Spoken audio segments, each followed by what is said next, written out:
मित्रों नमस्कार। Parameter of law के इस चैनल में मैं आपका मित्र रिटायर्ड जज अशोक शर्मा आपका हार्दिक अभिनंदन करता हूं।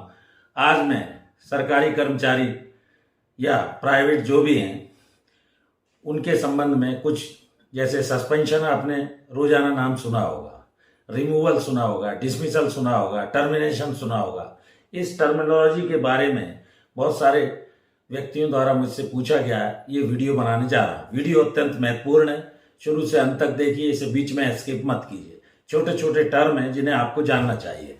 कोई भी सरकारी कर्मचारी जिस पर कोई आरोप लगाया गया है या उसके विरुद्ध आरोप है, उसे सेवा में निलंबित कर दिया जाता है। सस्पेंड सबसे पहले किया जाता है, फिर चार्जशीट दी जाती है, आरोप पत्र दिया जाता है, नियुक्तिकर्ता अधिकारी उसकी अनुशंसा भी कर सकता है, नीचे का भी उससे डेलीगेशन ऑफ पावर में कोई अधिकारी है, चार्जशीट जारी की जाएगी, उसे कॉपी उपलब्ध कराई जाएगी, सुनवाई का अवसर दिया जाएगा, नेचुरल जस्टिस का प्रिंसिपल लगाया जाएगा।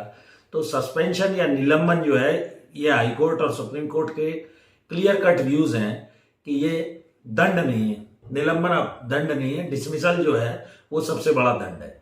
डिसमिसल यानी बर्खास्तगी। आरोप पत्र दिया जाएगा, दस्तावेज दिए जाएंगे, सुनवाई का मौका दिया जाएगा, प्रतिनिधि का अवसर दिया जाएगा, वो अपना बचाव कर सके, डिफेंस में पूरी इंक्वायरी चलेगी, जो भी विभाग की ओर से प्रोसिक्यूशन की एविडेंस वो होगी, ये जिरह करेगा, इसके बाद ये बचाव में अपनी देगा, उसके बाद फाइंडिंग लिखी जाएगी जांच अधिकारी के द्वारा जिसको नियुक्त किया गया जांच करने के लिए आरोपों के संबंध में। और इस तरह कई बार harsh punishment, dismissal, removal from service में दूसरी सेवा में वो जा सकता है, जबकि बर्खास्तगी में नहीं जा सकता। डिसमिसल में उसका कैरियर खत्म हो जाता है। तो ये दो तरह की पेनल्टी है, एक माइनर और एक मेजर। माइनर पेनल्टी छोटा लघुदंड कहलाता है, और दीर्घ पेनल्टी या जो बड़ा पनिशमेंट है उसमें डिसमिसल वगैरह आता है। रिवर्सन जो है उसमें पदावनत कर दिया जाता है। किसी पोस्ट पर वो है, उससे नीचे के पद पर उसे पहुंचा दिया जाता है, उसे पदावनत कहा जाता है। पदच्युत जो है रिमूवल, हटा देना। और आरोप के बाद सस्पेंशन का अगर दंड है, बहाल कर दिया गया है, तो उसको सस्पेंशन पीरियड का जो भी नियम अनुसार अलाउंस होता है वो प्राप्त करने का अधिकारी होता है। तो इस तरह से कुल मिलाकर ये कुछ बातें मैंने आपको बताई।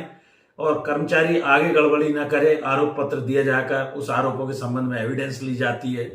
दूसरा, गवाहों से वो कोई छेड़छाड़ न करे, अपने खिलाफ जो भी एविडेंस आ रही है उसमें बदतमीजी न करे, बदमाशी न करे। तो इस तरह कुल मिलाकर अगर चार्जेस प्रूव होते हैं, जो भी आरोप लगाए गए हैं उस इंक्वायरी में, तो उसको जो भी पनिशमेंट है वो फाइंडिंग लिख के भेज दी जाती है। डिसिप्लिनरी या अनुशासनात्मक अधिकारी है वो उसके ऊपर एक्शन लेता है।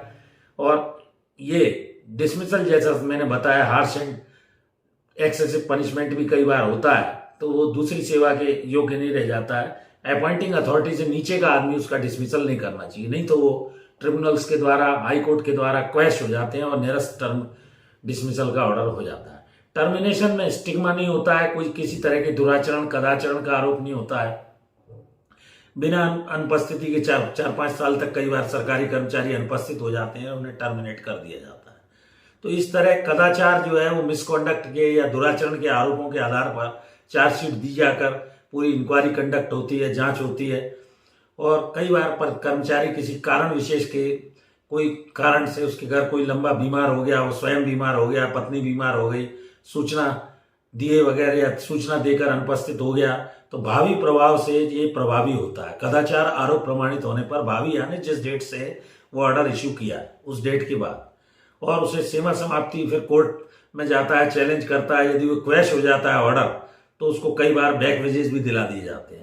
ऐसा माना जाता है कि इसका जो ऑर्डर इशू किया था सेवा समाप्ति का, वो लीगल वैलिड नहीं था, तो उसे बैक वेजेस जितना भी कोर्ट उचित समझे 25%, 50% फुल बैक वेजेस भी दिला देता है। तो वेतन भत्ते भी उसको मिल जाते हैं, और सेवा समाप्ति के पूरे जो भी आदेश में जैसा उल्लेखित रहता है। डेट कम रिटायरमेंट अगर उसका कर दिया है, तो सेवा से हटाए गए कर्मचारी को ये डेट कम रिटायरमेंट ड्यूटी का नहीं मिलता है। जीपीएस, एनपीएस, सीपीएस जो भी कटा है वो भी उसे प्राप्त हो जाता है। न्यायालय ने अगर उसे संदेह का लाभ देकर दोष मुक्त या बरी किया है, क्या तकनीकी आधारों पर किया है, तो ऐसी स्थिति में जो भी आदेश की भाषा है उसके आधार पर आगे कार्यवाही होती है। सेवा में बहाल करके अगर उसका जो डिसमिसल ऑर्डर है, टर्मिनेशन ऑर्डर है, रद्द कर दिया है, तो भी उसे बैक वेजेस मिल सकता है। और अनुपस्थिति की अवधि का है तो कई बार नियमित भी मान लिया जाता है। इस तरह पूरा वेतन, आधा वेतन या जो भी वेतन की राशि कोर्ट ने दिलाई उसे दे होती है। रिमूवल के बाद जैसा मैंने बताया दूसरी नौकरी मिल सकती है, जबकि डिसमिसल के बाद कोई दूसरी नौकरी का वो पात्र नहीं होता है। इस तरह मैंने इस वीडियो में छोटे छोटे सस्पेंशन, रिमूवल, टर्मिनेशन, डिसमिसल के संबंध में कुछ महत्वपूर्ण जानकारियां आपको दी, और इस तरह आप निलंबन, रिमूवल, बर्खास्त, डिसमिसल, टर्मिनेशन को मैं समझता हूं समझ गए होंगे।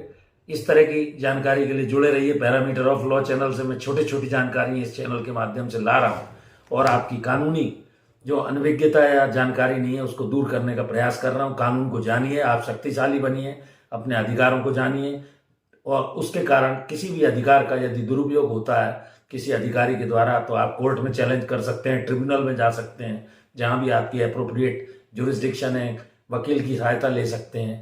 तो इस वीडियो में यहीं तक, फिर मिलते हैं नए वीडियो के साथ। Thank you for watching this video. एक और अनुरोध, मेरी धर्मपत्नी श्रीमती अर्चना शर्मा का भी यूट्यूब पर एक चैनल अर्चना आर्ट हब के नाम से है, कृपया उसे भी देखिए और जुड़िए। धन्यवाद। Thank you for watching this video. नमस्कार।